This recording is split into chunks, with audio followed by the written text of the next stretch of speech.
అందరికీ నమస్తే. Welcome to news 360 special debate. నేను మూల శ్రీనివాస్. ఇక ఈరోజు టాపిక్ కొండంత పరువు. మంత్రి కొండ సురేఖ చేసిన కామెంట్స్ ఇప్పుడు తెలంగాణ రాజకీయాల్లో కావచ్చు, అలాగే సినీ వర్గాల్లో ఎంత సంచలనం కలిగించాయో మనకు తెలిసిందే. ఈ నేపథ్యంలో ఇక మరి ఆమె తన వ్యాఖ్యలను వెనక్కి తీసుకుంటానని కూడా చెప్పారు. అయినప్పటికీ కూడా మరి ఆ వివాదం సమసిపోలేదు. ఒకవైపు టీపీసీసీ ప్రెసిడెంట్ మహేష్ కుమార్ గౌడ్ కూడా మరి ఈ విషయంలో మరి ఇది సమసిపోయేలా కూడా మరి ఆయన కొండా సురేఖను ఆమె వ్యాఖ్యలు వెనక్కి తీసుకోవాలని చెప్పినప్పటికీ కూడా ఆమె వ్యాఖ్యలు వెనక్కి తీసుకున్నారని కూడా ప్రకటించారు. అయితే దీంట్లో మరి కేవలం సమంత విషయంలో మాత్రమే ఆమె బాధను నేను అర్థం చేసుకోగలను, కానీ సాటిశ్రీగా నేను స్పందించి మాట్లాడానను, నా వాక్యాలు వెనక్కి తీసుకుంటానని మరి సమంత విషయంలో చెప్పినట్టుగానే స్పష్టమవుతుంది. అయితే ఇప్పటికీ దీనికి సంబంధించి ఇక మరి ఇటు నాగార్జున కావచ్చు, అటు కేటీఆర్ ఇద్దరు కూడా మరి కొండా సురేఖపై కూడా లీగల్గా అంటే పరువు నష్టం దావా వేసేందుకే మరి సిద్ధమైనట్టు తెలుస్తుంది. ఈ నేపథ్యంలో ఆమెకు నోటీసులు కూడా పంపించారు. ఈ నోటీసులను అందుకున్నారు కొండా సురేఖ గారు. వాస్తవానికి ఇవాళ మరి నాగార్జున వేసిన ఏదైతే పరువు నష్టం దావాకు సంబంధించిన లీగల్ నోటీస్పై మరి జడ్జిమెంట్ ఉండే, కానీ ఆ జడ్జి లీవ్లో ఉండడం వల్ల మరి అది కొంత పోస్ట్పోన్ అయినట్టు తెలుస్తుంది. ఇక వీరిద్దరు కూడా మరి కొండా సురేఖపై తమ పరువుకు భంగం కలిగించారని కూడా మరి లీగల్గా అప్రోచ్ కావడం కావచ్చు, పరువు నష్టం దావా వేయడం అయితే సంచలనంగా మారింది. ఇదే అంశంలో ఈరోజు స్పెషల్ డిబేట్. ఇక మనతో డిబేట్లో పాల్గొంటున్నారు చిట్టిబాబు గారు, సినిమా రంగానికి సంబంధించిన విశ్లేషకులు, అలాగే విద్యగిరి నారాయణ గారు, బీఆర్ఎస్ పార్టీకి సంబంధించిన నాయకులు, జగదీష్ గారు ఉన్నారు, ఇక మరి అలాగే పాపారావు అనలిస్ట్ గారు ఉన్నారు. అందరికీ నమస్తే అండి. పాపారావు గారు, గుడ్ ఆఫ్టర్నూన్ సార్. నమస్తే అండి. జరుగుతున్న పరిణామాల్ని మనం ఎట్లా చూడొచ్చు సార్? సినిమా ప్రముఖులతో పాటు రాజకీయ నాయకులు కూడా మరి మంత్రి కొండా సురేఖ వ్యాఖ్యలను అయితే తీవ్రంగా ఖండించారు. తాజాగా మరి రకుల్ ప్రీత్ సింగ్ కూడా నాకు ఏ వ్యక్తితో సంబంధం లేదు, నా పేరు వాడుకోవడం మానేయండి అని చెప్పి కూడా ఆమె కూడా ఈరోజు నిన్న సాయంత్రం తాజాగా ట్వీట్ చేయడం కావచ్చు. సో ఈ వివాదం సద్దుమణిగిపోయింది. టీపీసీసీ అధ్యక్షులు మహేష్ కుమార్ గౌడ్ దీన్ని మరి ఫుల్ స్టాప్ పెట్టారనుకున్నాం, కానీ మరి కాంగ్రెస్ పార్టీకి సంబంధించి ఓకే, కానీ ఇప్పుడు బీఆర్ఎస్ పార్టీ వర్కింగ్ ప్రెసిడెంట్ అలాగే మాజీ మంత్రి కేటీఆర్ దీన్ని సీరియస్గా తీసుకున్నారు. పరువుకు భంగం కలిగించారు మంత్రి కొండా సురేఖ, సో నేను లీగల్గా అప్రోచ్ అవుతున్నాను ఆయన చెప్పాడు. అలాగే హీరో నాగార్జున కూడా ఆయన కూడా చెప్పడం అంటే ఆమె మంత్రిగా ఇంకో 4 సంవత్సరాలు ఉంటుంది, కానీ కొత్తగా ఇలాంటి పరువు నష్టం దావా వేసిన కేసుల్లో ఆమె ఎలాంటి మరి ఎదుర్కోబోతుంది చెప్పగలుగుతారా సార్? అంటే ఇక్కడ ఒకటి స్పష్టపడి, మామూలుగా మొదటి దశలో ఎప్పుడైతే రఘునందన్ రావు గారి విషయం చిన్నవి, అది చాలా సాధారణమైన గౌరవనీయంగా జరిగినటువంటి విషయం. అది ఆమెను అక్కగా ఆయన సంబోధిస్తానే ఆమెని గౌరవించుకునే ప్రయత్నం చేసిందని వక్రీకరించి ట్వీట్లు చేశారు. ఆ ట్వీట్లు చేసిన ఎవరు? హరీష్ రావు లేకపోతే కేటీఆర్ కాదు, టీఆర్ఎస్ చెందిన వాళ్ళు ఎవరు అనేది ట్వీట్లు చేశారనేది వచ్చింది. సరే, దాని మీద కొండా సురేఖ గారు ఫైర్ అయ్యారు. దానికి సంబంధించి అప్పటి వరకు ఆమెకు సానుభూతే వచ్చింది. వరకు అనుభూతే వచ్చింది. రఘునందన్ రావుని కూడా గౌరవంగానే అందరూ రఘునందన్ రావుని ఇప్పుడు అసలు వివాదంలో రఘునందన్ రావుకి ఇప్పుడు అసలు చోట్లేదు. ఎందుకంటే వివాదానికి సంబంధించి ఆయనకి వాటా ఏం లేదు దీంట్లో. సరే, కొండా సురేఖ గారి పట్ల సానుభూతి వచ్చింది. అంతవరకు ఆమె ఊరుకుని ఉంటే బాగుండేది, ఊరుకోకుండా ఆమె తొందరపడి చాలా ఆగ్రహంగా దానిలో అక్కడ క్వశ్చన్ ఏమొచ్చిందంటే, ఇప్పుడు ఆమె అంతగా రియాక్ట్ అవ్వటం అనేది అవసరమా? ఆ విషయం అంతటి సమసిపోతుంది, ఆమెకి అనుకూలంగా ముగుస్తుంది కదా అనుకున్న దానిలో ఆమె అంతగా రియాక్ట్ అవటం వెనక ఇప్పుడు వీళ్ళందరినీ లాగి, నాగార్జుని, సమంత గారిని, లేకపోతే కేటీఆర్ ఇంతమందిని లాగి చేసిన దానిలో డైవర్షన్ పాలిటిక్స్ అనేది ఒకటి ఖచ్చితంగా ఇక్కడ ఆరోపణలు వస్తున్నాయి. ఎందుకంటే మనకి మూసీ నదికి సంబంధించి చాలా పెద్ద గొడవ అవుతుంది. అది చాలా సానుభూతి వచ్చింది. నిరాశ్రయులైన వాళ్ళకి చాలా పెద్ద ఎత్తున నగరంలో నిరసన కూడా ఉంది ప్రజల్లో, పేదవాళ్ళ పట్ల ఈ దాష్టికం ఏంటి అనేది. ఆ సందర్భంలో ఇది రావడంతో ఏంటంటే డైవర్షన్ పాలిటిక్స్ అనేది ప్రతి వాళ్ళ నోట వినపడుతున్న మాట. ఆ సందర్భం అందుకని ఏంటంటే ఇక్కడ మీకు ఇక్కడ కొండనాలకి మందేస్తే ఉన్ననాలకి పోయినట్టు ఈ డైవర్షన్ చేయకపోతే అసలుకే ప్రాబ్లం, పెద్ద ప్రాబ్లం వచ్చి పడి. అంటే అదే కదా డైవర్షన్ కొండ మూసీ నది విషయం నుంచి డైవర్ట్ చేయాలనుకుంటారు, అదేమి డైవర్ట్ అయ్యేటట్లు కనపడలేదు. కానీ అసలు ఈ కొత్తగా తలకి చుట్టుకునే ఇష్యూగా ఇప్పుడు కొండా సురేఖ గారి కామెంట్స్ మారినాయి. తర్వాత ఏంటంటే మహేష్ కుమార్ గౌడ్ గారు ఆయన గౌరవనీయమైన వ్యక్తి. ఆయన నిస్సందేహంగా నేను గమనించినంతలో ఆయన హుందాగా ప్రవర్తించగల వ్యక్తి. నాకు కొంచెం ఖర్గే గారి తాలూకు ఆ హుందాతనం ఈయనలో కూడా కనపడుతుంది. కాంగ్రెస్ పార్టీ ఒరిజినల్ కాంగ్రెస్ వాళ్ళ తాలూకు ఇది అది ఉంది. కానీ ఆయన ఎంత గౌరవనీయంగా అడిగినా కొండా సురేఖ గారు నా వ్యాఖ్యలు ఉపసంహరించుకున్నానన్న కొన్నిసార్లు అస్త్రాలు ప్రయోగించడమే కానీ వాటిని ఉపసంహరించుకోవడానికి వీలు కానీ ఏంటి ఉంటాయి. అస్త్రాలు ఇది ఉపసంహరించుకోగలిగిన అస్త్రం కాదు. ఎందుకంటే ఆల్రెడీ డ్యామేజ్ చాలా దూరం పోయింది. నేను సారీ అంటే అయిపోయే విషయంగా లేదు. ఇది చాలా పెద్ద ఎత్తున దీని మీద రియాక్షన్ వస్తే పైగా ఇక్కడ నేను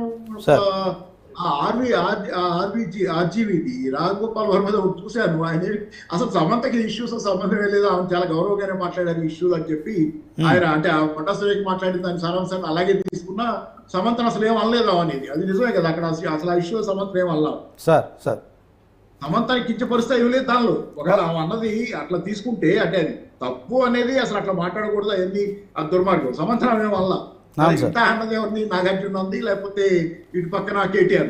అవును సార్, నాగార్జున గారు పరువు నష్టం చేసేయడం చాలా సహజం. ఆయన మరి గడుపులో పడిపోద్ది కదా అది నగలతో. మరి అమల గారు ఇంతవరకు పాలిటిక్స్ లో బయటికి రావట్టే కానీ అసలు పాపం యానిమల్ ప్రొటెక్షన్ ఆ బ్లూ క్రాస్ ఏదో ఆ పనులు చేసుకుంటూ ఉండే ఆమె కూడా రియాక్ట్ అయ్యారు సందర్భం.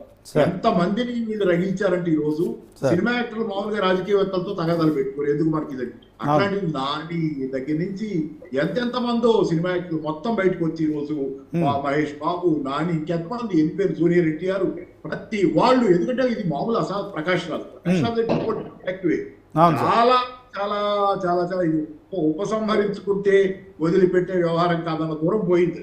అంటే లేకపోతే ఉపసంహరించుకుంటే రాజకీయ జనరల్ గా మామూలు సినిమా యాక్టర్లు వీళ్ళకి ఎలా ఉంటుందంటే ఎందుకు తగాదాలు, మనకి మన పని ఏదో మనం చేసుకుంటాం, రాజకీయాలు అంటే మొక్కట్టు ఉంటారు. కొంత ఏదైనా ఫేవరబుల్ గా ఉంటుంది అనుకుంటే పోతారు, కలుస్తారు, వస్తారు తప్పితే వాళ్ళు తగాదాలు పెట్టుకోరు. వాళ్ళు తగాదాలు పెట్టుకోరు. సాధారణంగా సినిమా యాక్టర్ రాజకీయాలతో తగాదాలు పెట్టుకోరు. కానీ ఇంత ఘాటుగా ఇంత తీవ్రంగా చేస్తున్నారంటే ఎంతమంది అఫెండ్ చేయబడ్డారు దీంతో. అదే నేను అంటుంది కొండనాలికి మంది వేస్తే ఉందనాలికి పోయిందని చెప్పి పూర్తిగా కొండా సురేఖ గారు ఈ రోజు కారణం అయిపోయారు. రెండో పక్కన కేటీఆర్ గారు సహజంగా వేస్తారు కదా, కేటీఆర్ గారి మీద కూడా ఆరోపణ ఆయన మీదే కదా. ఏమన్నారు, కేటీఆర్ గారి మీద ఉపసంహరించుకోవాలా, ఆమె మంత గారి మీద లేకపోతే నాగార్జున మీద ఉపసంహరించుకుంటున్నాను వ్యాఖ్యలు అన్నారు. కానీ కేటీఆర్ కి సంబంధించి నేను ఇంతే ఉంటాను, నేను ఇదే చెబుతానంటుంది మళ్ళీ ఆమె. అలా అంటే కనుక ఆ మాట అంటే కేటీఆర్ గురించే కాదు ఇటు పక్క కూడా అన్నట్లే. కేటీఆర్ గురించి ఉపసంహరించుకోకపోతే రెండో వాళ్ళు కూడా అన్నట్లే. ఎందుకంటే దానిలో రెండో వాళ్ళ పేరు కూడా చెప్పింది కదా. అవునవును సార్. అందుకని ఇటు కూడా ఉపసంహరించుకోనట్టే. కాబట్టి ఆ ఉపసంహరించుకుంటే మొత్తంగా ఉపసంహరించుకో ఎందుకు గొడవలు అనుకుంటే కొంచెం ప్రశాంతంగా ఉండేది. పాపారావు గారు ఇప్పుడు వాస్తవానికి ఆమె రాజకీయాల్లో రెండోసారి మంత్రిగా ఉన్నారు, తర్వాత 3 సార్లు ఎమ్మెల్యే. ఎందుకంటే చాలా సార్లు కొంచెం బ్యాలెన్స్ పోయి మాట్లాడుతున్నారు. నేను అసెంబ్లీలో కూడా చూశాను. గెలిచిన కొత్తలో ఈ మధ్య అసెంబ్లీలో మొట్టమొదట్లో మాట్లాడినప్పుడు కూడా ఆమె ఏదో కొంచెం చాలా విచిత్రంగానే మాట్లాడారు. కొన్ని మాటల్లో గుర్తులేదు. అధికారం అంటే అధికారంలోకి రాగానే వీళ్ళ మైండ్ సెట్ ఏమైనా మారిపోతుందా దీంట్లో? మీరు అన్నట్టు డైవర్ట్ చేయడం కోసం రాయించాం. జనాల్లో బాగా పనిచేస్తారేమో, జనాలకు అందుబాటులో ఉంటారు, జనాల కోసం కష్టపడతారు. అది వేరును పబ్లిక్ లో మీడియా ముందు మాట్లాడటం, ప్రజలందరి ముందుకి జనరల్ గా ఒక మెసేజ్ ఇవ్వటం అనేది అందరికి వచ్చేది కాదు. అవకాశాలు రాలేకపోవాలి. అంటే ఇప్పుడు జనాలకు అందుబాటులో ఉండొచ్చు, కష్టపడి పనిచేయచ్చు, సంవత్సరాలు కావచ్చు, ప్రజల సమస్యల పరిష్కారంలో ముందు ఉండొచ్చు. దానివల్ల గెలుస్తా రావచ్చు, ప్రజల్లో పలుకుబడి ఉండొచ్చు. లేకుండా గెలవరు కదా ఆమె. అంటే అక్కడ అది మాత్రమే సరిపోదు. అదేంటంటే పంచాయతీ ఎలక్షన్లు గెలిచినట్టు కాదు కదా. తర్వాత మీరు మీడియాని ఫేస్ చేయాలంటే దానికి కావాల్సిన సాఫిస్టికేషన్ కొన్ని ఉండాలి. అట్లా ఏం ఆలోచించకుండా వెనక ముందు చూసుకోకుండా దూకుడుగా వెళ్ళిపోయే వ్యవహారం అయితే మరి ఇట్లాంటి చోట ఇట్లాంటి దెబ్బలే తగ్గుతుంది. అంటే మామూలుగా రాజకీయాల్లో ఉండే నేతలంతా కూడా ఇలాంటి కామెంట్స్ అంటే దూకుడుగా కామెంట్ చేయడము ఇదంతా మనం చూస్తున్నాం. చేస్తారు కానీ ఇట్లాంటి ఫస్ట్ టైం ఇట్లాంటి తెలంగాణ రాజకీయాల్లో నేను గత అనేక సంవత్సరాలుగా గమనిస్తున్నాను. నేను కూడా తెలంగాణ రాజకీయాల్లో చాలా తిట్టుకున్నారు, గీతులు తిట్టుకున్నారు. కానీ మరి ఈ స్థాయిలో ఎటో వెళ్ళిపోయి సంబంధం లేని టాపిక్లోకి వెళ్ళిపోయి ఎవరెవరినో లాగి ఏదేదో చేసి అసలు మొత్తం లంకాదహనంలాగా అయిపోయింది. అట్లా అది జరగకుండా ఉండాల్సింది. అంటే ఇప్పుడు సమంత గారి కావచ్చు, అక్కినేని ఫ్యామిలీకి ఆమె కొంత నా వ్యాఖ్యలు వెనక్కి తీసుకుంటా అని చెప్పారు. ఎట్ ద సేమ్ టైం అందులో కాదు, ఇప్పుడు పబ్లిక్ లోకి వెళ్ళిపోయింది, దేశవ్యాప్తంగా స్ప్రెడ్ అయింది ఇదంతా. పరువు నష్టం రావాలి. ఇప్పుడు కోర్టు వాళ్ళు దే వాంట్ రెట్రిబ్యూషన్. అంటే వాళ్ళకి డబ్బులు కూడా కాకపోవచ్చు. నాగార్జునకి కేటీఆర్ కి డబ్బులు ఇష్యూ ఎందుకో అవుతుంది, డబ్బులు ఇష్యూ కాదు, పరువు నష్టం కావా క్రిమినల్ కేసు అని కూడా చెబుతున్నారు కదా వాళ్ళు. అంటే అమల గారు కూడా స్పందించారు దీంట్లో. ఆమె ట్వీట్ చేశారు. రాహుల్ గాంధీ గారు కూడా ఈ విషయం చూడాలి కొంచెం అని చెప్పడం కావచ్చు. ఇది అంటే మామూలుగా ట్వీట్ చేశారు. మరి అంతే కదా, ఇక్కడ ఆంధ్ర రాజకీయ తెలంగాణ రాజకీయాల్లో జరుగుతున్న పరిణామాలు అనేక పరిణామాలు ఎలా ఉన్నాయంటే అసలు రాహుల్ గాంధీకి తెలిసే జరుగుతున్నాయా చేస్తేది. ఈ హైడ్రా విషయంలో నేను కూడా మొదటి సమర్థించాను. హైడ్రా ఒరిజినల్ గా కోర్టు కూడా హైడ్రాను సమర్థించింది కదా. కోర్టు హైడ్రా కాన్సెప్ట్ మంచిదే, హైడ్రా కాన్సెప్ట్ మంచిదే, చేస్తున్న విధానం ఏంటి? హైడ్రా అనే కాన్సెప్ట్ అందరం సంతోషించేది సార్. పెద్ద మనుషులు ఎవరైతే ఆక్రమించుకుని దొంగలు దొరలు అంతా కలిసి ఆక్రమించుకున్నాయి పడగొట్టండి, సంతోషిస్తాం, జెండా ఎగరేస్తారు సంతోషంగా. అది కావాలి. ఇప్పుడు మామూలు పేద జనాలు కన్నీళ్లు పెట్టుకునే పరిస్థితి తెచ్చి వాళ్ళకి ప్రత్యామ్నాయం చూపించి వాళ్ళని తర్వాత ఇల్లు తీసేయండి. ఎవరు కాదండి, మీ ఇష్టానుసారం ఇల్లు పడగొడితే వాళ్ళు ప్లాట్ఫామ్ మీద బతుకుతుంది ఏంటి సార్? అది ప్రస్తుతం కొండా సురేఖ గారు ప్రస్తుతం మంత్రిగా ఉన్నారు సార్. ఈ వీళ్ళు వేసిన ఏదైతే డిఫార్మేషన్ ఉందో అది కొన్ని సంవత్సరాలు జరిగే పరిస్థితి ఉంటుంది. దీని మీద జడ్జిమెంట్ వచ్చే చూద్దాము, కొన్ని సంవత్సరాలు జరుగుద్దో ఎట్లా తేలుద్దో ఇప్పుడు చెప్పలేం. కానీ కొన్ని పర్ష్యూ చేసేదాన్ని బట్టి ఉంటుంది, కొంత వాయిదాలు బట్టి ఇట్లాంటి లాయర్లు సీరియస్ గా వాళ్ళు కేసు వేసుకుంటారు. కానీ రాజకీయ నాయకులకి నిత్యం రేపొద్దు ఇంకేదో సమస్య వస్తుంది దాని మీదకి పోతారు. నాగార్జున గారు ఏమైనా పర్ష్యూ చేయగలలేవు, కానీ కేటీఆర్ గారు దీన్ని పర్ష్యూ చేయాలంటే రోజు ఓపికగా దీన్ని ఎందుకు పర్ష్యూ చేస్తారనేది నా డౌట్. ఎందుకంటే ఆయన సమస్యలు ఆయనకి 1,000,000 రోజు ప్రజల ఇష్యూస్ వస్తుంటాయి. రేపు ఎన్నో ఇష్యూస్ వాళ్ళ దానిలో ఉండి అది జనరల్గా ఏంటంటే నాగార్జున గారి కంటే తీరిగ్గా ఉన్నారని నేను అంటల్లా. ఆయన కొంత ఏంటంటే కొంత ఈ రోజువారీ జనాల ఇంటరాక్షన్ వ్యవహారం కాదు కాబట్టి ఆయన కేసును సీరియస్ గా తీసుకుని పర్ష్యూ చేస్తే చేయొచ్చు. కానీ నేను అనుకోవటం ఇటు ఏ పార్టీ అయితే కేసు వేసిందో ఆ పార్టీ సీరియస్ గా దాన్ని పర్ష్యూ చేయకపోతే కోర్టు కూడా ఏముంటుంది మోటివేషన్ దాన్ని పరిష్కారం చేయడం విషయంలో. అంటే కొండా సురేఖ గారు లాయర్లు దాన్ని ప్రొసీడ్ చేస్తుంటే ఉంటుంది కోర్టు కూడా మోటివేషన్. ఓకే సార్, ఇప్పుడు మంత్రిగా ఉన్న కొండా సురేఖ గారు నా వ్యాఖ్యలను నేను వెనక్కి తీసుకుంటున్నానని చెప్తే సరిపోయేది సార్, అంతే కదా? మరొకసారి కూడా కేటీఆర్ విషయంలో సరిపోదు. నేను చెబుతున్నది కేటీఆర్ విషయంలో తగ్గేదిలే అనడంతోనే మళ్ళొకసారి మొదలైంది. కొన్ని అస్త్రాలు మీరు ప్రయోగించగలరు కానీ ఉపసంహరించుకోలేదు, ఎందుకంటే ఆ డ్యామేజ్ అంత జరిగింది. కొన్ని మాటలు ఏదో ఉత్తుగా పర్సనల్ గా తిప్పుకున్న మాటలు, కానీ ఎంత డ్యామేజ్ అండి, ఎంత మాటలు ఈ మాటలు, ఎట్లాంటి మాటలు ఆ మాటలు ఆలోచిస్తే అసలు మాట్లాడటానికి కూడా ఇబ్బందికరంగా ఉంది. అట్లా మాట్లాడతారు ఎవరైనా? మీరు ఒకసారి చెప్పండి. ఆమె చేసిన కామెంట్స్ సార్, ఆమె చేసిన కామెంట్స్ విషయంలో నా వ్యాఖ్యలు నేను వెనక్కి తీసుకుంటున్నాను. మీరు ఒక రాయేసి అర్థాలు పాల్గొట్టిన తర్వాత నేను ఇంకా రాయేసిన దానికి క్షమించండి అంటే ఆ పని అర్థం గురించి, పరువు గురించి. Thank you sir. పాపారావు గారు ఒకసారి ఆ జగదీష్ గారితో మాట్లాడదాం. న్యాయవాది గారు ఉన్నారు. జగదీష్ గారు నమస్తే సార్. ఇప్పుడు ఈ అంశంలో మరి కేటీఆర్ నాగార్జున ఇద్దరు కూడా పరువు నష్టం కింద దావా నోటీసులు పంపించడం జరిగింది. దీంట్లో లీగల్గా ఎట్లుండబోతుంది సార్ ఈ ఆమె చేసిన మంత్రి కొండ సురేఖ గారు చేసిన కామెంట్స్ పట్ల? ముందుగా మీకు పెద్దలకి అలాగే 360 ప్రేక్షకులందరికీ నమస్కారం అండి. నమస్తే సార్. మామూలుగా విలువలు కోల్పోయిన రాజకీయాలు ఇది ప్రబల నిదర్శనం. వ్యక్తిగత విషయాలతో ముడిపెట్టి ఇంత దారుణంగా ఇప్పటి వరకు కొండా సురేఖ గారు రాజకీయంగా కాపాడుతున్న విలువల్ని ఒక్క మాటతో ఒక్క పూటతో పోగొట్టుకోవడం ఇంత దురదృష్టకరం. ఇలాంటి వాళ్ళు సహనం లేని వాళ్ళు, సంస్కారం లేని ఇలాంటి వాళ్ళు రాజకీయాల్లో ఉండడం ఖచ్చితంగా భవిష్యత్ తరాలు చేసుకునే దౌర్భాగ్యం. ఇప్పటివరకు తెలుగు రాష్ట్రాల్లో చాలా మంది చూసారు మానవత్వం లేని మనుషులు కాకుండా మృగాల్లా ప్రవర్తించిన వాళ్ళు. ఇప్పటి వరకు కొండా సురేఖ గారు పెద్దగానే ప్రవర్తించేవాళ్ళు. ఆవిడ ఎందుకు ఇలా మాట్లాడినా నాకే కాదు చాలా మంది కూడా ఆశ్చర్యం కలిగిస్తుంది. ఒక మహిళగా ఉండి ఒక అధికారంలో ఉన్న పార్టీలో మినిస్టర్ మంత్రి పదవిలో ఉండి సాటి మహిళల గురించి ఇంత నీచంగా మాట్లాడటం, అది కూడా ఆధారం లేకుండా. మీరు అధికారంలో ఉన్నారు కదా, గతంలో కేటీఆర్ ఇలాంటి ఎన్నో తప్పుడు పనులు చేశాడు, సినిమాలను వేధించాడు, అందుకు సంబంధించి మా దగ్గర ఫిర్యాదులు ఉన్నాయి, ఎంక్వైరీ చేస్తాము, వాటిలో ఆధారాలు పట్టుకుని మనం శిక్షిస్తాము. వకీల్ సాబ్ ఒకసారి 1 minute దిగజారిపోయి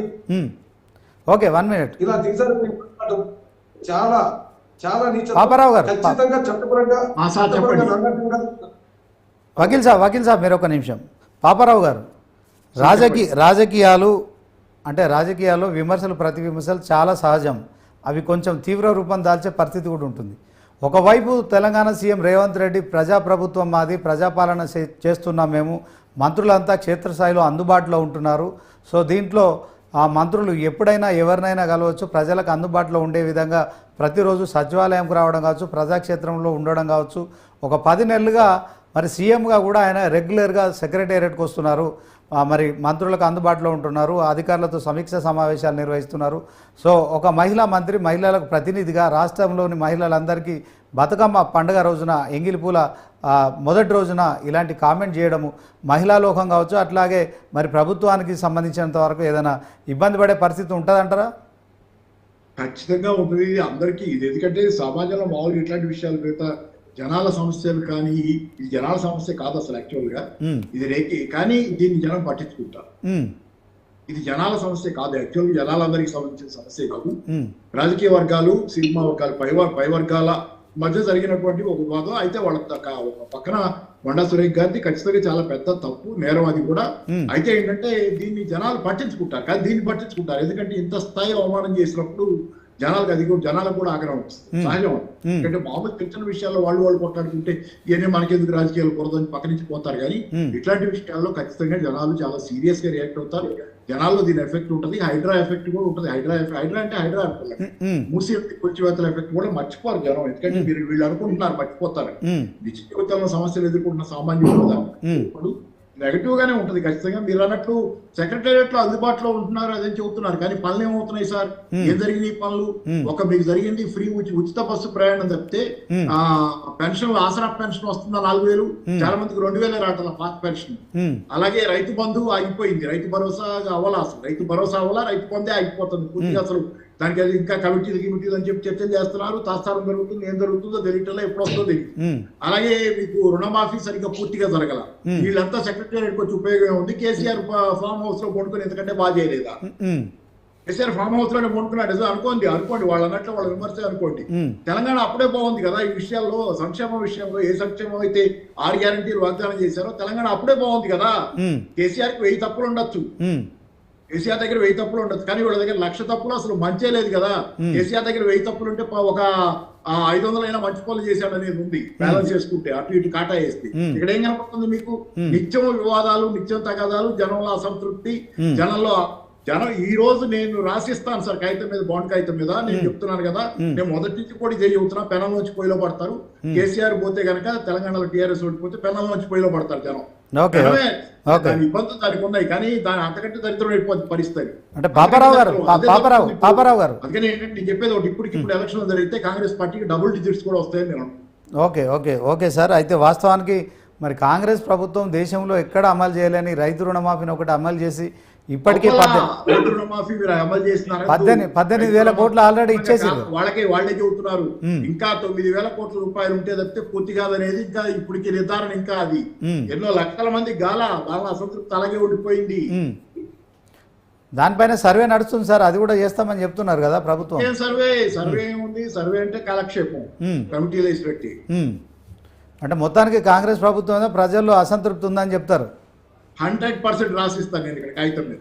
okay sir, thank you sir. ఒకసారి మన మనసులో ఏమి పెట్టుకోకుండా, మనసులో ఎటుపక్క బయాస్ పెట్టుకోకుండా, ఎవరి మీద ప్రేమలు, ఎవరి మీద ద్వేషాలు పెట్టుకోకుండా మామూలు జనం దగ్గరికి పోయి మాట్లాడండి. ఎలా తిరుగుతున్నారో చూడండి. మీరు ఆటో ఎక్కడి మాట్లాడండి, మీరు రోడ్డు మీద పోతా టీ బంక్ దగ్గర మాట్లాడండి. జనాలు ఇక్కడ కాదు ఊళ్ళలో కూడా. ఓకే పాపారావు గారు ఇప్పుడు కొండా సురేఖ గారు చేసిన కామెంట్స్ విషయంలో ప్రభుత్వం ఇబ్బందులు పడే పరిస్థితి ఉంటుందా? ఆమె కనుక అపాలా చెప్పుకుంటే బయటపడే పరిస్థితి ఉంటుందా? ఫైనల్ గా చెప్పండి. ఆ వరకే ఉంటుంది సార్, అది ప్రభుత్వానికి మొత్తం ఏమంటది కానీ ఆ వరకే ఉంటుంది, ఆ ఇబ్బంది పడుద్ది. Okay, thank you sir, thank you very much. ఇక మరొకసారి జగదీష్ గారు. నారాయణ గారు అండ్ జగదీష్ గారు, సారీ నేను వేరే రైట్. ఓకే ఉంటాను sir, thank you. Okay Jagadish గారు, న్యాయపరంగా మరి వాళ్ళిద్దరు కూడా పరువు నష్టం దావా వేయడానికి సిద్ధపడుతున్నారు. ఆల్రెడీ నోటీసులు కూడా పంపించారు. ఇక నాగార్జున పిటిషన్ మీద ఈరోజు విచారణ జరగాల్సి ఉండే కానీ జడ్జి సెలవులో ఉండడంతో అది పోస్ట్ పోన్ అయింది. మండేకి అప్పుడెప్పుడు జరిగే పరిస్థితి ఉంది. దీంట్లో న్యాయపరంగా కొండా సురేఖ గారు మంత్రిగా ఇబ్బందులు పడే పరిస్థితి ఉంటుందా? అయితే ఎలాంటి ఇబ్బందులు పడబోతున్నారు చెప్పండి. ఖచ్చితంగా పరువు నష్టం దావాలో ఖచ్చితంగా నాగార్జున గారు కావచ్చు, కేటీఆర్ గారు కావచ్చు, ఖచ్చితంగా వాళ్ళు విజయం సాధిస్తారు. చట్టం కూడా ఇలాంటి విషయంలో కఠినంగా ఉంటుంది. ఒక మహిళను ఒక మహిళ భవిష్యత్తుకు సంబంధించి కుటుంబ పరువుకు సంబంధించి ఆధారాలు లేకుండా, ఎలాంటి ఆధారం లేకుండా ఇలాంటి అలిగేషన్ చేయడం 100కి 100 రూపాయలు తప్పు. ఒక మహిళా మంత్రిగా బాధ్యత అయిపోయిన మంత్రి పదవిలో ఉండి ఇంతటి నీచమైన పదాలు వాడడం, ఇంతటి సభ్య సమాజం సిగ్గుపడే విధంగా ఇన్ ఫ్రంట్ ఆఫ్ మీడియా మాట్లాడుకోలేని విధంగా ఆవిడ మాట్లాడింది ఈ విషయం. ఇందులో వాస్తవంగా ఎలాంటి వేధింపులైనా గత ప్రభుత్వంలో అధికారంలో ఉన్నప్పుడు కేటీఆర్ గారు చేస్తుంటే మీకు దాని మీద ఫిర్యాదులు వచ్చుంటే ఆ ఫిర్యాదును స్వీకరించి అధికారంలో ఉన్న మీరు ఆ ఫిర్యాదును స్వీకరించి ఆధారాలు సేకరించి వాళ్ళని చట్టం ముందు నిలబెట్టాల్సిన మీరు ఆధారాలు లేకుండా మాట్లాడడం, వాళ్ళ జీవితాల్లో సుడిగుండాలు నింపడం, ప్రశాంతంగా వాళ్ళ వ్యక్తిగతంగా విడిపోవాలనుకున్నారు, విడిపోయారు, అది అందరికి తెలిసిన విషయమే. దానికి ఒక కారణాన్ని మీరు క్రియేట్ చేసి ఎవరో అనుకున్నారండి, ఇండస్ట్రీలో అనుకుంటా ఉన్నారు చాలా మంది. ఆ విషయాన్ని నేను మీడియా ముందు జగదీష్ గారు ఇప్పుడు ఆమె ఒక మహిళ, ఆ మహిళ ఏదైతే రఘునందన్ రావు గారు మెదక్ ఎంపీగా ఒక కార్యక్రమంలో పాల్గొన్న క్రమంలో ఒక నూలుమాల వేశారు. ఆ నూలుమాల వేసిన క్రమంలో దాన్ని ఆ ఫోటో తీసి బీఆర్ఎస్ సంబంధించిన పార్టీలో ఎవరో ఒకరు దాన్ని వైరల్ చేయడము, కళ్యాణ్ లక్ష్మి అని దాన్ని సంబోధించడం. ఆమె ఒక మహిళ, మరి ఆమె ఆవేశంగా ఏదో మాట్లాడింది, దానికి ఎగ్జంప్షన్ ఉండదండి? ఉండదండి. ఆవిడ మీకు జరిగిన అన్యాయాన్ని మహిళగా మీరు ఎంత దూరం పోరాడండి. అంతేగాని దీన్ని బేస్ చేసుకుని ఎవడో కార్యకర్త, ఎవడో ఆకతాయి, ఎవడో పనికి మాలిన వాడు ఎవడో చేశారు.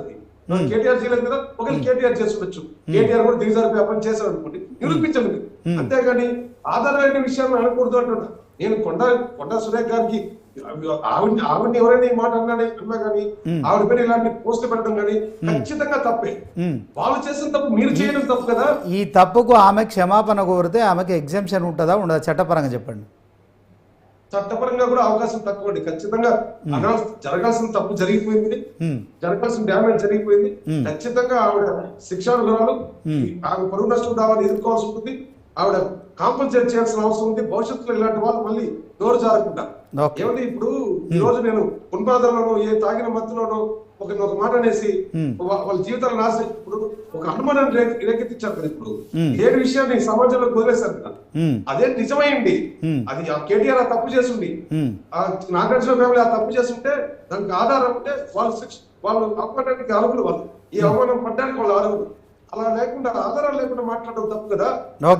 మిమ్మల్ని ఎవరైనా మాట్లాడినా, కొండా సురేఖ గారిని టిఆర్ఎస్ లో కార్యకర్త మాట్లాడినా, వేరే వాళ్ళని జగదీష్ గారు 1 మినిట్ జగదీష్ గారు, బీఆర్ఎస్ నాయకులు విద్యగిరి నారాయణ గారు ఉన్నారు, ఆయనతో మాట్లాడు.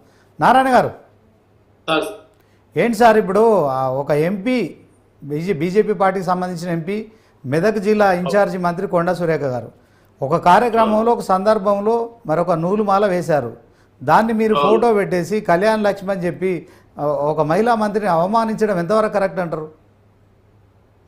మొదట ఈ చర్చల వేదికలో పాల్గొన్నటువంటి మిత్రులకి, మీకు న్యూస్ 36 యాజమాన్యానికి అందరికి వందనాలు. మీకు కూడా చెప్పండి. ఎంపీ గారు ఆ జరిగినటువంటి సంఘటన అంటే ఎవరో చేసినటువంటి ట్రోల్ చేసినటువంటి పేరుతోని కేటీఆర్ పైన దాడి చేయడం అనేది, ఇంకొక కుటుంబాన్ని రోడ్డు పైన వేయడం అనేది ఇది సమంజసమైంది కాదు. ఇప్పుడు ట్రోల్ చేసిన వ్యక్తి, ఇప్పుడు దర్యాప్తు సంస్థలు మీ చేతులు ఉన్నాయి, మీరు అధికారంలో ఉన్నారు, మీరు దర్యాప్తు జరిపి ఎవరైతే దాన్ని ట్రోల్ చేశారో ఆ వ్యక్తిని పట్టుకొని ఆయన పైన కఠినమైన చర్యలు తీసుకోవాలి.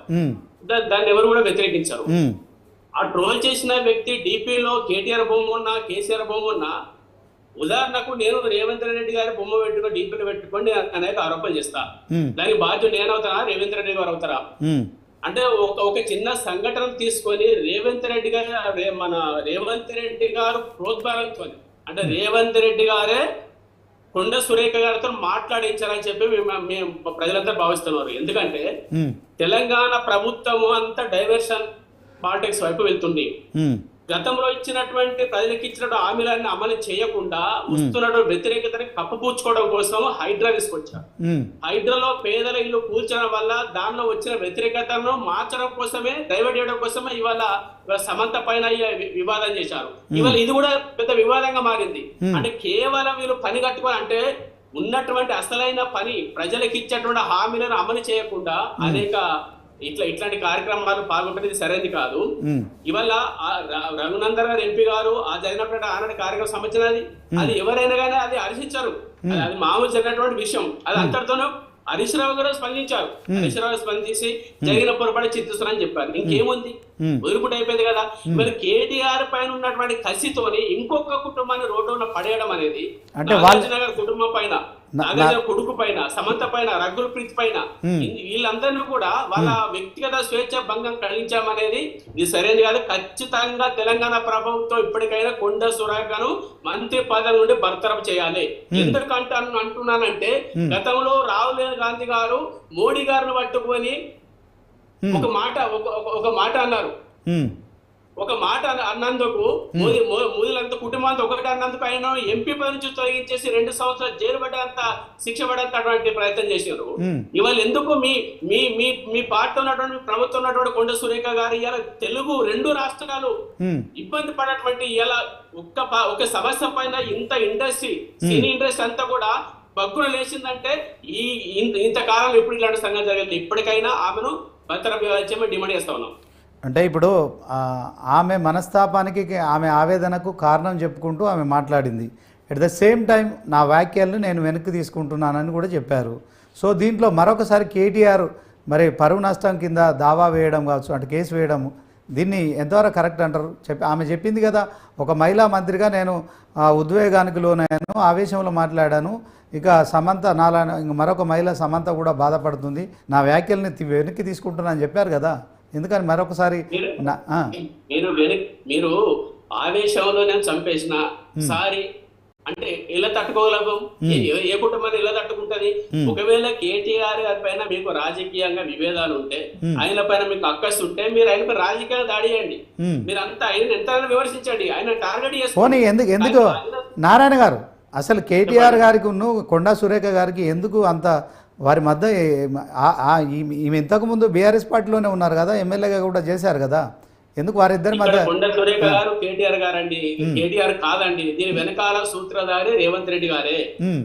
ఏమేమంటాం అంటే ఖచ్చితంగా తెలంగాణ రాష్ట్రంలో తెలంగాణ ఓర్చుకొని రావద్దన్నటువంటి కోరుకున్నటువంటి నారాయణ గారు ఆయన రేవంత్ రెడ్డి గారు ఎందుకండి ఒక మంత్రితోని మహిళల విషయంలో ఆయన ఎందుకు ఇట్లాంటి కామెంట్ చేయమంటే? ఆయన కోరికే ఏదే ఉంటుంది, ప్రభుత్వానికి ఇది కొంచెం ఇంకా ఇబ్బందికరమైన పరిస్థితే కదా.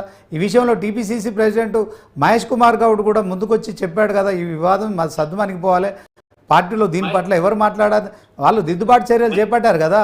దీంట్లో రేవంత్ రెడ్డి మహేష్ కుమార్ గౌడ్ గారు బాధ్యతాయుతంగా దీన్ని సర్దుమని చెప్పి కోరుకున్నారు. ఇవాళ ఈ ప్రభుత్వానికి నాయకత్వం ఇచ్చినప్పుడు రేవంత్ రెడ్డి గారు ఎందుకు స్పందించట్లేదు? ఇవాళ ఈ తెలంగాణ ప్రభుత్వం ఉన్నటువంటి సురేఖ గారు గాని లేకపోతే సీతక్క గారు ఇద్దరే మహిళల సినీ ఇండస్ట్రీ ఉన్నటువంటి మహిళలు కాదా? తెలంగాణ ప్రాంతం ఉన్నటువంటి మహిళలు కదా. అంటే మీకు ఆత్మ గౌరవం ఉన్నట్టు ఇతర మహిళల గౌరవం ఉంటుంది కదా. వాళ్ళ పైన దాడి అనేది మీ ఇప్పుడు ఒక్కొక్కరు వాళ్ళ జీవన విధానం కోసం ఒక వృత్తిని ఎంచుకుంటారండి. మీరు రాజకీయ వృత్తిలో మనం ఉన్నాం, వాళ్ళు సినీ పరిశ్రమ వృత్తిలో ఉన్నారు. ఇంకొక వృత్తిని అగౌరవపరచడం ఇండస్ట్రీలో ఉన్నటువంటి మహిళలంతా ఇదో రకంగా చూపించేటువంటి ప్రయత్నం అనేది అది కరెక్ట్ కాదు.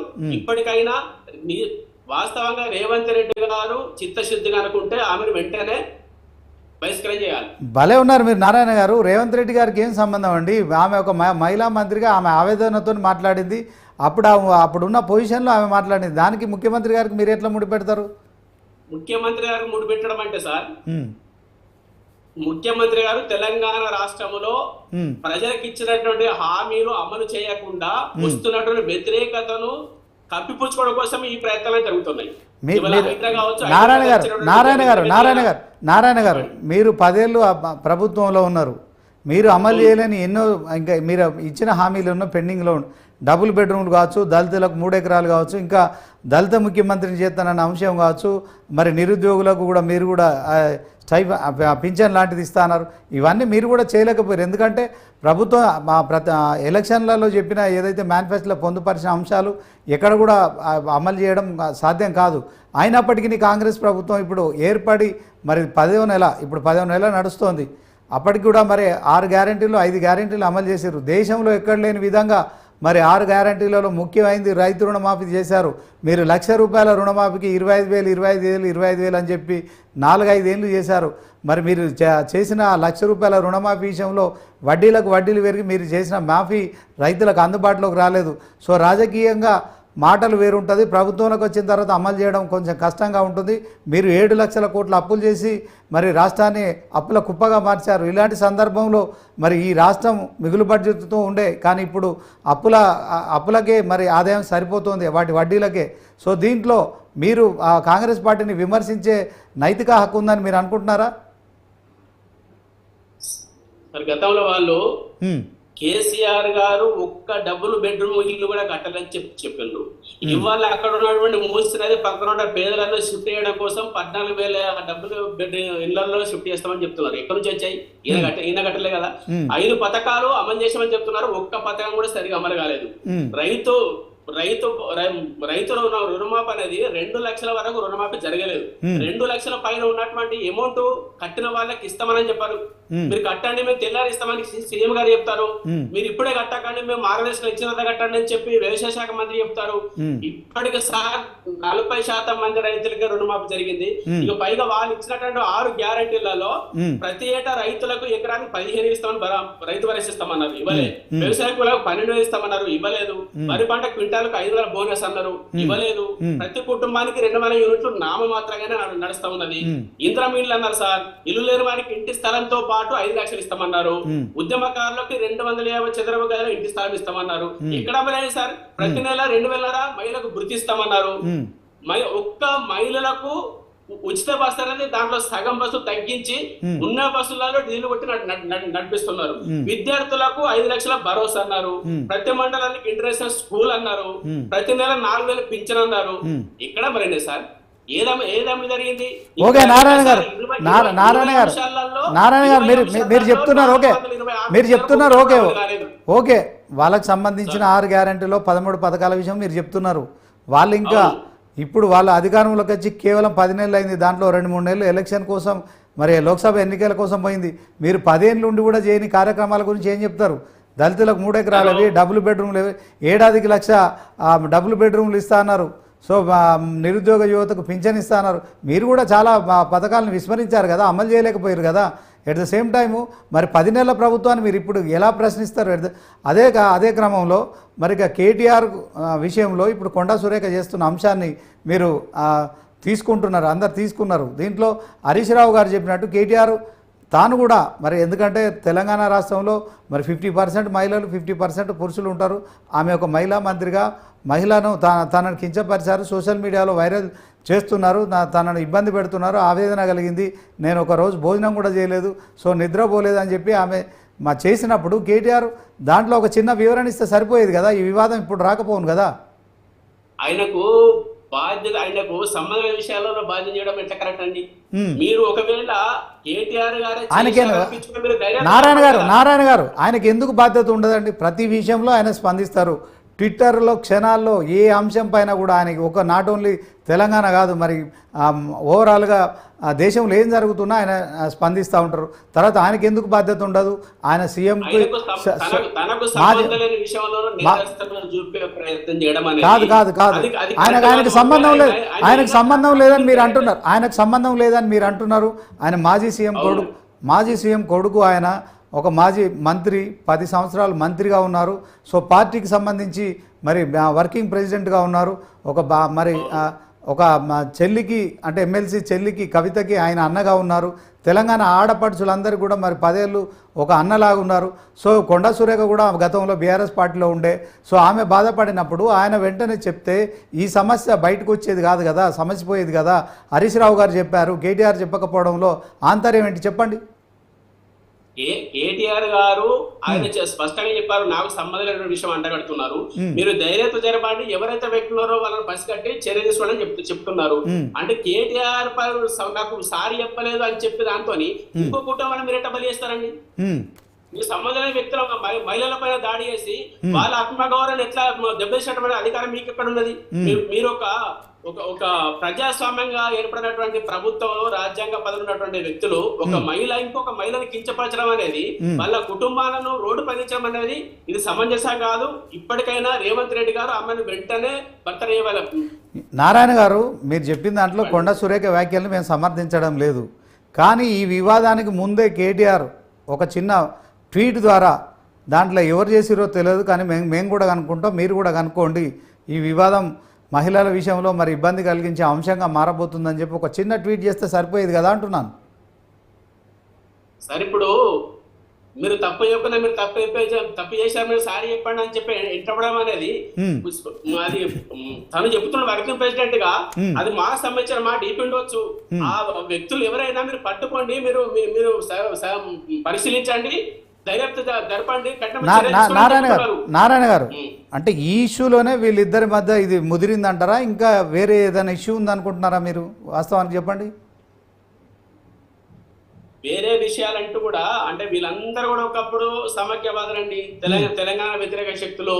ఇవాళ తెలంగాణ పార్టీని బీఆర్ఎస్ లో ఏ విధంగా దీన్ని ప్రజల్లో చురుకలుగా చూపించేటువంటి ప్రయత్నాల్లో వీళ్ళంతా ఒక కూటమి ఏర్పడి కావాల్సుకొని బీఆర్ఎస్ భరించే ప్రయత్నాలు కొనసాగుతూ ఉన్నాయి. అంటే వీళ్ళకి కేవలం ఈ సమైక్యవాదం కిందనే మీరు చూస్తున్నారా? వీళ్ళు అంటే ఆమె కూడా బీఆర్ఎస్ పార్టీలో ఎమ్మెల్యేగా పోటీ చేసి గెలిచారు కదా, మీతో జర్నీ చేశారు కదా, పార్టీలో ప్రభుత్వంలో ఉన్నారు కదా, దాన్ని మీరు ఎట్లా ఇప్పుడు సమైక్యవాదం కింద చూస్తారు? ఇప్పుడు నారాయణ గారు చెప్పండి. రేవంత్ రెడ్డి గారి కనీసంలో తను మాట్లాడిస్తున్నారు, వాళ్ళు మాట్లాడుతున్నారు. నో నేను ఒప్పుకోను. నారాయణ గారు 1 minute మన జగదీష్ గారితో మాట్లాడతాం. జగదీష్ గారు, మంత్రి కొండ సురేఖ గారు చేసిన కామెంట్స్ను ఆమె వెనక్కి తీసుకున్నారు, ఈ వివాదం సమసిపోయినట్టే కదా? చెప్పండి. న్యాయపరంగా కావచ్చు, తర్వాత రేపొద్దున సొసైటీలో కావచ్చు, ఆమె సాయంత్రం చేశారు, మళ్ళీ పొద్దున ఉపసంహరించుకున్నారు, ముగిసిపోయింది కదా. దీన్ని ఎందుకు మళ్ళీ ఇంకా కేటీఆర్ లీగల్ నోటీసులు పంపేయడం, పరువు నష్టం కింద నోటీసులు ఇవ్వడం కావచ్చు, నాగార్జున కూడా చేయడం కావచ్చు, ఆమె వ్యాఖ్యలను అన్నింటినీ వెనక్కి తీసుకున్నారు. సో ఆమె అపాలజీ చెప్పినట్టే కదా, ఇంకేముందండి? వాళ్ళు సాటిస్ఫై అవ్వాలి కదా, ఎవరైతే విక్టిమ్ ఉన్నారో విక్టిమ్ సాటిస్ఫై అవ్వాలి కదా. విక్టిమ్ సాటిస్ఫై అవ్వకపోతే కోర్టుకి వెళ్ళొచ్చు, ప్రాథమిక హక్కు. ఇప్పుడు నేను ఎంత బాధపడ్డానో నాకు మాత్రమే తెలుసు. ఆ వాక్యలకి నాగార్జున గారు ఎంత బాధపడ్డారు, అతని ఫ్యామిలీ ఎంత బాధపడింది, వాళ్ళ రెప్యుటేషన్ ఏమైంది. ఏమంటే ఇప్పుడు ఫారిన్ కంట్రీస్ లో కొత్త చట్టం వచ్చిందండి. ఆ చట్టం అంటే యూరోపియన్ కంట్రీస్ లో ఎవరైనా ట్రాఫిక్ నిబంధనలు ఉల్లంఘిస్తే ఉల్లంఘించిన వ్యక్తికి జరిమానా కింద అన్ని ఆదాయం ఏముంటుందో ఆ ఆదాయంలో 1 రోజు 2 రోజులు 5 రోజుల్లో ఆదాయాన్ని జరిమానా కింద విధిస్తున్నారు. నా మాట అర్థమవుతుందండి. ఇప్పుడు అతనికి 10,000 జీతం అనుకోండి, ఆ 10,000లో 2 రోజులు జీతం ఎంతో అంత పైన వేస్తున్నారు. ఆ విధంగా నాగార్జున గారు పరువు నష్టం, పరువుకి ఎంత భంగం పట్టిందో ఆయన ఇన్ని లక్షల పరువు నష్టం వేస్తాడు. దాంట్లో ప్రూవ్ చేసుకుంటే ఆవిడ కట్టాల్సి వస్తుంది. ఆయన 10 లక్షలు వేస్తాడో, ₹1,00,00,000 వేస్తాడో, అది డ్యామేజ్ ఎంత అయిందో అది వేస్తాడు. అదే పరువు నష్టం దావా. ఓకే సార్, ఈ పరువు నష్టం దావా విషయంలో ఆమె చేసిన కామెంట్స్ విషయంలో అంటే ఇది ఎలా ఉండబోతుంది, ఏ మేరకు వేయబోతున్నారు? సో దాంట్లో ఆమె తట్టుకోగలిగే పరిస్థితి ఉంటుందా, కట్టుకోగలిగే పరిస్థితి ఉంటుందా? ఆమెకు అలాంటి పరిస్థితి మరి ఇది ఖచ్చితంగా ఒక ఆర్థికపరమైన అంశమే కదా పరువు నష్టం దావా వేయడం అంటే? ఖచ్చితంగా ఆర్థికపరమైన, మానసికంగా కూడా. ఇప్పుడు నాగార్జున ఫ్యామిలీ ఉందండి, ఇప్పుడు చైతన్యకి మళ్ళీ పెళ్లి కావాలి, చైతన్యకి మళ్ళీ మ్యారేజ్ కావాలి, ఇంకో అబ్బాయి కూడా ఉన్నాడు, ఇద్దరు ఉన్నారు నాగార్జున గారికి. ఇలాంటి అలిగేషన్ వచ్చినప్పుడు వాళ్ళతో సంబంధం కలుపుకోవాలని ఎవరైనా ముందుకు వస్తారా? రారు కదా. అంటే వాళ్ళు సామాజికంగా వెలిగిపడతారు కదా. పూర్తిగా అందరూ కాకపోయినా ఇంటికి ఆడబెట్టుకోవడం శ్రేయస్కరం కాదు. అంటే వకీల్ సాబ్ ఈ పరువు నష్టం అనేది నోటీసు ఇవ్వడం అనేది దాంట్లో ఇటు కేటీఆర్ కావచ్చు, అక్కినే నాగార్జున కావచ్చు, అంటే ఆమె ఒకవేళ దీంట్లో మీరు అన్నట్టు ఆ సుమోటోగా తీసుకోవడం కావచ్చు, దాన్ని కోర్టు పరిగణలోకి తీసుకోవడం, ఆమె అన్నది కరెక్టే కనుక ఖచ్చితంగా మరి ఏదో ఒక పరిహారం చెల్లించాలి. అంటే ఈ పరిహారం ఏ రేంజ్లో ఉండే పరిస్థితి ఉంటుంది అది చెప్పండి. అది వాళ్ళు కోర్టులో ప్రూవ్ చేసుకోవాలి అనుకుంటుండేదండి. వాళ్ళు వేసిన వాళ్ళు ఎంతకు పొరలో 10 లక్షలకు వేసారా 10 కోట్లకి వేసారా తెలియదు కదా నాకు. అది ఇంకా న్యూస్ లేదు, ఇన్ఫర్మేషన్ లేదండి, సమాచారం లేదు. అది వచ్చిన తర్వాత కానీ చెప్పలేము. బట్ కోర్టు నిర్ణయిస్తుంది వీళ్ళకి ఇంత డ్యామేజ్ అయిందని కోర్టు నిర్ణయిస్తుంది. అంటే ఇప్పుడు మనకు డిబేట్లో పాల్గొన్న నారాయణ గారు ఉన్నారు. ఆయనకు 10 కోట్ల ఆస్తి ఉంది.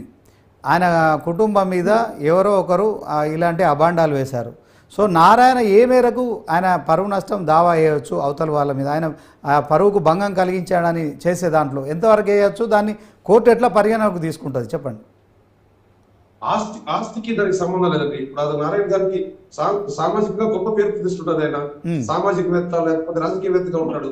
అతను ఆ పరువు నష్టం అతను శిక్షల పైన 10 కోట్లు వేస్తారంటాడు. 10 కోట్లు పరువు నష్టం కలిగించాలని దాని వాదనలు విన్న తర్వాత న్యాయస్థానం నిర్ణయిస్తుంది. ఓకే, ఇందులో ఈవిడ చేసిన ఈ తప్పుకు గాను ఆవిడ మాట్లాడిన ఈ వాక్యాలకు గాను ఇంత జరిమానా విధించాలి అనేది కోర్టు విచక్షణ అధికారంలో ఉంటుంది. అంతేగాని అంటే ఇక్కడ ఓకే అంటే ఇక్కడ పిటిషన్ వేసిన అంటే ఇక్కడ పిటిషన్ వేసిన వ్యక్తి నాకు ఇంత పరువు నష్టం జరిగిందని మెన్షన్ చేయడం ఉంటుందా? ఉంటుంది. అతను చేయాలి కూడా. 10 లక్షల 20 లక్షల 10 కోట్లు అనేది ఖచ్చితంగా మెన్షన్ చేయాలి. పరువు నష్టం నేను ఇన్ని కోట్లకు వేస్తున్నాను మెన్షన్ చేయాలి. ఇప్పుడు పోసాల కృష్ణమురళి పైన నారా లోకేష్ బాబు గారు పరువు నష్టం దావా వేశారు, 70 కోట్లకు వేశారు. అతని వార్తలకి 70 కోట్లకు వేశారు. అది కోర్టు పరిగణన తీసుకుని అతని ఆర్థిక పరిస్థితి, సామాజికంగా అతనుకున్న సమాజంలో రాజకీయంగా అతనుకున్న విలువలను బట్టి దాన్ని బట్టి వాళ్ళకి జరిమానా విధిస్తుంది. అది కోర్టు నిర్ణయిస్తుంది. దాంట్లో జడ్జిమెంట్ వచ్చిందా అండి ఇప్పటికి? లేదు, ఇలాంటి కామెంట్ చేసిన కేసుల్లో, పరువు నష్టం సంబంధించిన కేసుల్లో ఇప్పటికీ ఏదైనా జడ్జిమెంట్ వచ్చిందా? అది ఇంప్లిమెంట్ అయిందా చెప్పగలుగుతారా? చాలా వరకు ఇంప్లిమెంట్ అయ్యారని స్పెసిఫిక్ గా పలానా కేసు అని చెప్పలేను. కానీ ఇవేమవుతాయంటే అవుట్ ఆఫ్ కోర్టు సెటిల్మెంట్స్ ఎక్కువ ఉంటాయి. అంటే జడ్జిమెంట్ రాకుండానే పిటిషనర్ రెస్పాండెంట్ ఒక వేదిక కూర్చొని మేము చేసిన తప్పని చెప్పి డబ్బులు ఇచ్చో డబ్బులు ఇవ్వకుండాను క్షమాపణ చెప్పు కేసు వాపసు తీసుకుని చాలా ఉన్నాయి. అంటే సెటిల్మెంట్ బయట అయినా కోర్టులో అయినా ఖచ్చితంగా అమౌంట్ అనేది కంపల్సరీ మెన్షన్ చేయాల్సి ఉంటుంది, అంతే కదండి? ఖచ్చితంగా మెన్షన్ చేయాలి. పరువు నష్టం ఖచ్చితంగా స్పెసిఫిక్ గా అమౌంట్ అయితే మెన్షన్ చేసే కేసు వేయాలి. ఓకే, 1 మినిట్ సమాధానం. ఓకే జగదీష్ గారు 1 మినిట్. నారాయణ గారు మీరు చెప్పండి. కేటీఆర్ పరువుకు భంగం కలిగించాలని నోటీసులు పంపుతున్నాము అని చెప్పారు. సో దీంట్లో కేటీఆర్ అంటే ఇప్పుడు వకీల్ గారు చెప్పింది విన్నారు కదా. సో దీంట్లో కేటీఆర్ ఏ మేరకు అంటే ఆయన పైన చేసిన ఆరోపణల విషయంలో ఆయన దాఖలు చేసిన కేసులో ఏ మేరకు అయితే ఆయన సాటిస్ఫై కాగలుగుతారు? సో ఆయనకు కావాల్సింది పరువు నష్టంకి సంబంధించిన అంశమా, లేకుంటే ఆమె నుంచి క్షమాపణలు కావాలా? ఏం కోరుకుంటుంది పార్టీ చెప్పండి. ఆయనే అది ఆర్థికపరమైనటువంటి అంశం అనేది ముడిపడి కాదండి. కోర్టు ఎంత ఆర్థికంగా పనిష్మెంట్ ఇచ్చిన దానికంటే కూడా ప్రజాక్షేత్రంలో చేసిన శిక్ష చాలా ప్రధానం. ఇంకొక విషయం నారాయణ గారు 1 మినిట్ మీరు ఆగండి. జగదీష్ గారు, ఇది కేవలం ఆర్థిక పరమైన సంబంధంలో కోర్టు తీర్పిస్తుందా? ఇంకేదైనా శిక్షలు వేసే అవకాశం ఉంటుందా? విచక్షణాధికారం ఉంటుందండి. కానీ పిటిషనర్ మాత్రం ఖచ్చితంగా ఫస్ట్ డిమాండ్ మాత్రం పరువు నష్టం మాత్రం మనీ పైన మనీ నేను 10 కోట్లకు వేస్తున్నాను 5 కోట్లకు వేస్తున్నాను అనేది మాత్రం మెన్షన్ చేస్తాడు. అంటే ఆ డబ్బులు పే చేస్తే అయిపోతుందా? సెటిల్మెంట్ అయిపోయినట్టే భవిష్యత్తులో ఇలాంటి వాక్యాలు సార్ చెప్పండి. ఓకే నారాయణ గారు మీరు చెప్పండి. మొత్తానికి ఇలాంటి తప్పుడు మాటలు మాట్లాడుకున్న ఆధారం లేని విధంగా మాట్లాడకుండా, ఇతరులు కించపరిచే విధంగా మాట్లాడకుండా ఎలాంటి శిక్షణ విధించే అధికారం కోర్టుకుంటుంది. ఇప్పుడు బీఆర్ఎస్ డిమాండ్ చేస్తుంది సార్ ఆమెను మంత్రి పదవి నుంచి బర్తరఫ్ చేయాలని. అలాంటి అంశం ఉంటుందా? అడగచ్చు. ఎందుకంటే ఒక బాధ్యత కలిగిన మంత్రిగా ఉండి, మహిళా మంత్రిగా ఉండి ఈ విధంగా ప్రవర్తించడం కూడా తప్పని ప్రభుత్వాలు కూడా డిమాండ్ చేయొచ్చు. ప్రభుత్వంలో ఉన్నటువంటి ముఖ్యమంత్రి గారిని డిమాండ్ చేయొచ్చు, బర్తరఫ్ చేయాలి, ఈవిడ బాధ్యత లేదు, ఈవిడికి సమాజం పట్ల గౌరవం లేదు, ఈ రోజు ఈ విధంగా మాట్లాడిన ఆవిడ భవిష్యత్తులో ఇంకో తప్పు చేయదని గ్యారంటీ లేదు కాబట్టి ఖచ్చితంగా ఆ విధంగా కూడా డిమాండ్ చేయొచ్చు. విచారణ జరిగే క్రమంలో కనుక మంత్రి కొండా సురేఖ గారు కోర్టుకు హాజరై తన వ్యాఖ్యల పట్ల క్షమాపణ చెప్పుకుంటే ఆమెకు ఊరట లభించే అవకాశం ఉంటుందా ఫైనల్గా? పిటిషనర్ కూడా సాటిస్ఫై కావాలండి. పిటిషనర్ సాటిస్ఫై కావాలి, కోర్టు సాటిస్ఫై కావాలి. పిటిషనర్ కి ఇందులో ఎవరైతే ఫిర్యాదుదారు ఉంటాడో, ఎవరైతే కేటీఆర్ లేకపోతే నాగార్జున గారు ఎవరైతే ఉన్నారో వాళ్ళు సాటిస్ఫై కావాలి కదా. వాళ్ళకి జరిగిన డ్యామేజ్ విక్టిమ్స్ వాళ్ళు కదా, వాళ్ళ ఫ్యామిలీ విక్టిమ్ కదా ఇప్పుడు. సో ఈ నాకు తెలిసి కోర్టు నిర్ణయాల కంటే కూడా కోర్టు వెలుపల నిర్ణయించుకుని మా తప్పైందని వాళ్ళు సాటిస్ఫై చేసి కేసు వాపసు తీసుకునే అవకాశాలు అయితే ఉంటాయి. కోర్టులో జరిగితే మాత్రం కాస్త కాలయాపన జరిగినప్పటికీ ఏదో ఒక రోజు మాత్రం న్యాయం జరిగే అవకాశం ఖచ్చితంగా ఉంది. ఓకే, ఈ కేసు ఎన్ని రోజులు వాయిదాలు నడిచే అవకాశం ఉంది సార్? యూనివర్సల్ క్వశ్చన్ అని చెప్పలేమండి. కోర్టు మన ఇండియాలో ఈ కేసు ఫలానా నాటికి పూర్తవుతుందని చెప్పగలిగిన మేధావి ఇంకా పుట్టలేదు. అంటే మినిమం ఎన్ని రోజులు? చాలా కారణాలు చెప్పొచ్చు, చాలా కారణాలు చెప్పొచ్చు. ఎందుకు కేసీటీ ఆఫ్ జ్యుడిషియల్ స్టాఫ్ కావచ్చు, కేసులు తాకడ ఎక్కువగా ఉంది. ఈ కేసుల్ని త్వరితగతిన పరిష్కరించగలిగిన కోర్టులు కానీ మెన్ పవర్ కానీ మన దేశంలో లేవు. సో కోర్టుకు పోయి గతంలో ఒక నాడు ఉండేది, కోర్టుకు పోయినాడు కాశీకి పోయినాడు అనేది తిరిగి వస్తాడు కానీ కోర్టుకు వెళ్ళినాడు తిరిగి వస్తాడు నమ్మకం లేదని. సో కాలయాపన అయితే జరిగే అవకాశం ఉంది. స్పెసిఫిక్ గా ఇంతకాలం చెప్పలేను కానీ ఒక 3-4 సంవత్సరాలు గడిచే అవకాశం అయితే ఖచ్చితంగా ఉంటుంది. ఓకే. సో ఆమె అప్పటికి మంత్రిగా కూడా ఆమె పదవి కాలం పూర్తయ్యే పరిస్థితి కూడా ఉండే అవకాశం ఉంటుంది. 4 సంవత్సరాలు ఇంకేదా టైం? మంత్రి గారు మంత్రి పీకేఆర్లు అదంతా ఏం లేదు కానీ డిమాండ్ అయితే ఉంటుంది. ఇప్పుడు మా ఏపీలో జగన్మోహన్ రెడ్డి గారు ఇప్పుడు ట్రైలే జరగలేదు. ఆయన 5 ఏళ్ళు సీఎం గా కూడా చేసి మళ్ళీ ప్రతిపక్షంలో ఉన్నాడు. ప్రతిపక్షం కూడా లేదులేండి అది వరకు. కాబట్టి కేసులు ఎప్పుడు వెళ్తాయో తెలియదు కానీ అయితే ఖచ్చితంగా ప్రాపర్ గా ట్రయల్ జరిగిన తర్వాత పిటిషనర్ ఖచ్చితంగా దీన్ని ముందుకు తీసుకెళ్ళగలిగితే ఏదో ఒక రోజు అతనికి జరిగిన నష్టానికి కోర్టు ద్వారా న్యాయం జరిగే అవకాశం మాత్రం. సో ఈ కేసులో నాగార్జున కానీ కేటీఆర్ కానీ వాళ్ళు కనుక సాటిస్ఫై అయితే తప్ప ఈ కేసులో మరి ఆమెకి ఎగ్జామ్షన్ ఉండదని కారాఖండ్కి చెప్తున్నారు, అంతే కదా మంత్రి గారు? సో అంటే పబ్లిక్ లోకి వచ్చేసిన విషయం ఇది, దీన్ని కప్పిపుచ్చలేము. In front of electronic media మాట్లాడిన మాట్లాడి సో ఇంకా దీనిపైన ఇంకా నేను అనలేదు అనేదానికి వీల్లేదు. అదే ఎలక్ట్రానిక్ మీడియా వేదికగా ఆమె నా వ్యాఖ్యలను వెనుకకు తీసుకుంటున్న మార్నింగ్ కూడా చెప్పారు కదా, దాన్ని కోర్టు పరిగణలోకి తీసుకునే ఆ పరిస్థితి ఉండదా? మనం తొలించి చర్చించుకోవడానికి ఇదే అండి. ఒక్కసారి మనం తప్పుడు మాటలు మాట్లాడేసి నేను నా వాక్యం వెనక్కి తీసుకుంటానంటే ఇప్పుడు అది అయ్యే పని కాదు. ఇదే చెప్తున్నా, పిటిషనర్ ఎవరైతే విక్టిమ్స్ ఉన్నారో వాళ్ళకి సాటిస్ఫై అవ్వాలి. సరేనే మేము క్షమిస్తాను వాళ్ళు కూడా చెప్పాలి. వాళ్ళు కదా బాధితులు. కోర్టు మీరు నేను కదా బాధితులు. అంటే వాళ్ళు ఎవరైతే ఫిర్యాదుదారులు వాళ్ళు రాజీ పడితే తప్ప దీనికి కోర్టు ఎట్టి పరిస్థితుల్లో కంపల్సరీ విచారణ చేయాల్సిందే అంటారు. ఖచ్చితంగా చేయాల్సింది. Right, thank you. వదిలేస్తే ప్రతి ఒక్కరు ఉదయం ఒక మాట మాట్లాడతాడు, సాయంత్రం సారీ చెప్తాడు, మళ్ళీ మరుసటి రోజు ఉదయం ఇంకో మాట మాట్లాడతాడు. దీనికి అంతం ఉందండి. కాబట్టి ఖచ్చితంగా ఆవిడ క్షమాపణ చెప్పినంత మాత్రం ఇది నీకపోదు. ఎవరైతే బాధితున్నారో వాళ్ళు సాటిస్ఫై అయ్యే విధంగా ఆవిడ ప్రవర్తించినప్పుడు మాత్రమే ఈ కేసు లేకుండా పోతుంది. ఓకే, థ్యాంక్ యూ జగదీష్ గారు. ఇక మరి నారాయణ గారు మీరు చెప్పండి, కొండా సురేఖ వ్యాఖ్యల్ని మీరు కోర్టు ద్వారానే పరిష్కరించుకుంటారా? ఇంకా ఏదైనా కార్యాచరణ ఉందా మీ పార్టీకి సంబంధించి కావచ్చు, మీ నాయకులు నేతలు ఏం మాట్లాడుకుంటారు? ఖచ్చితంగా సార్, ప్రజలు పరిశీలన చేస్తున్నారు. ప్రజాక్షేత్రంలో ఖచ్చితంగా బుద్ధి చెబుతాం. అదే విధంగా కేటీఆర్ గారి ఆయన వ్యక్తిగత జీవితాన్ని భంగం కలిగించినట్టు ఈ చర్యలకు కోర్టు ద్వారా కూడా వెళ్ళేటువంటి పరిస్థితి ఉన్నది. ఇప్పటికైనా కానీ రేవంత్ రెడ్డి గారి ప్రభుత్వం తన దగ్గర ఉన్నటువంటి 2 మంత్రుల మహిళ కాదు, తెలంగాణ ప్రాంత ప్రజల మహిళలు, ఇండస్ట్రీ ఉన్నటువంటి మహిళలుగా గుర్తించాలి. మీరు మహిళల పైన మీకు నిజంగా అభిమానం అనుకుంటే తక్షణంగా తనను మంత్రి పదవి తొలగించాలనేది మా వాదన. ఓకే నారాయణ గారు, ఒకసారి జగదీష్ గారితో మాట్లాడతాం. జగదీష్ గారు, నిరాధారమైన ఆరోపణలు చేశారు, మా పరువుకు భంగం కలిగించారని కదా ఇప్పుడు వీరిద్దరు ఆరోపణ చేశారు. ఒకవేళ అలాంటి వాటికి ఏమైనా ఆధారాలు ఉంటే ఎలా ఉండబోతుంది చెప్పండి. కొండా సురేఖ గారు చేసిన కామెంట్స్ చెప్పండి. ఆధారాలు లేవు ఉంటే కోర్టులో ప్రొడ్యూస్ చేయించారు. అవునండి ప్రవర్తించారు, ఇందుకోసమే వాళ్ళు విడిపోయారని చెప్పి ఎవరైనా ఆధారాలు చూపగలిగితే ఆవిడ తప్పు చేసినట్టు కాదు. దాన్ని సుమోటగా తీసుకుంటారు. అప్పుడు కేటీఆర్ ముద్దాయి అవుతున్నాయి. ఓకే, ఇద్దరు కూడా ముద్దాయిలు అయ్యే అవకాశం ఉంది, నాగార్జున గారు కూడా.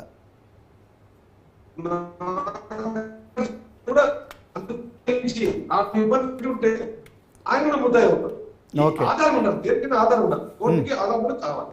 ఓకే. ఏదో పక్కింటి సుబ్బారావు అన్నాడు, ఎదురు అమ్మారావు అన్నాడు, జగదీష్ అన్నాడు, కోర్టుకి ఆధారాలు కావాలి. Right, thank you.